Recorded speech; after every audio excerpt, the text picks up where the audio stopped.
امیر المومنین حضرت علی علیہ السلام کے خطبات عالیہ نہج البلاغہ آپ کی خدمت میں پیش کرنے کی ہم سعادت حاصل کر رہے ہیں۔ جب خوارج تحکیم کے نہ ماننے پر اڑ گئے تو حضرت علی ان کے پڑاؤ کی طرف تشریف لے گئے اور ان سے فرمایا، کیا تم سب کے سب ہمارے ساتھ صفین میں موجود تھے؟ انہوں نے کہا، ہم میں سے کچھ تھے اور کچھ نہیں تھے۔ تو حضرت علی نے فرمایا کہ پھر تم دو گروہوں میں الگ الگ ہو جاؤ، ایک وہ جو صفین میں موجود تھے اور ایک وہ جو وہاں موجود نہ تھا، تاکہ میں ہر ایک سے جو گفتگو اس سے مناسب ہو وہ کروں۔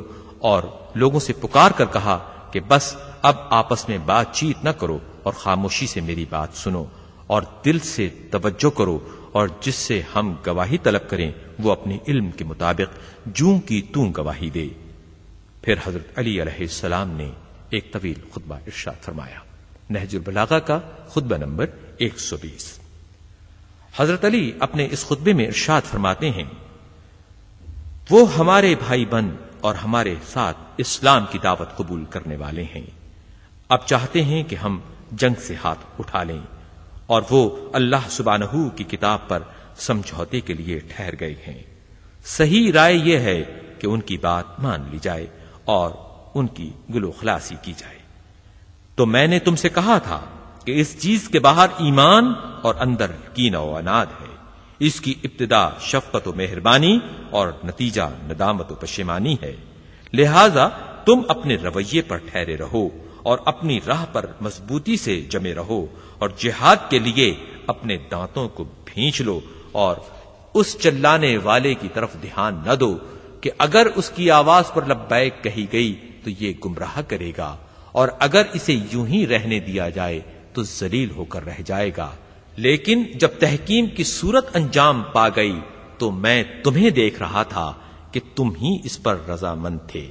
خدا کی قسم، اگر میں نے اس سے انکار کر دیا ہوتا تو مجھ پر اس کا کوئی فریضہ واجب نہ ہوتا، اور نہ اللہ مجھ پر اس کے ترک کا گناہ عائد کرتا۔ قسم بخدا، اگر میں اس کی طرف بڑھا تو اس صورت میں بھی میں ہی حق پرست ہوں جس کی پیروی کی جانی چاہیے، اور کتاب خدا میرے ساتھ ہے،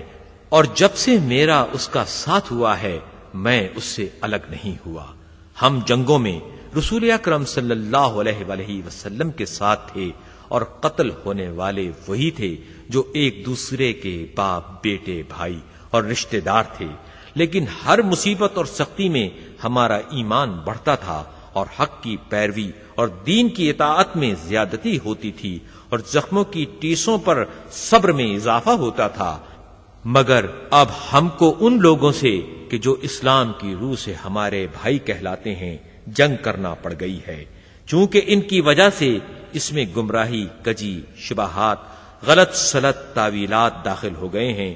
تو جب ہمیں کوئی ایسا ذریعہ نظر آئے کہ جس سے ممکن ہے اللہ ہماری پریشانیوں کو دور کر دے، اور اس کی وجہ سے ہمارے درمیان جو باقی ماندہ لگاؤ رہ گیا ہے اس کی طرف بڑھتے ہوئے ایک دوسرے سے قریب ہوں، متصل ہوں، تو ہم اسی کے خواہش مند رہیں گے، اور کسی دوسری صورت سے جو اس کے خلاف ہو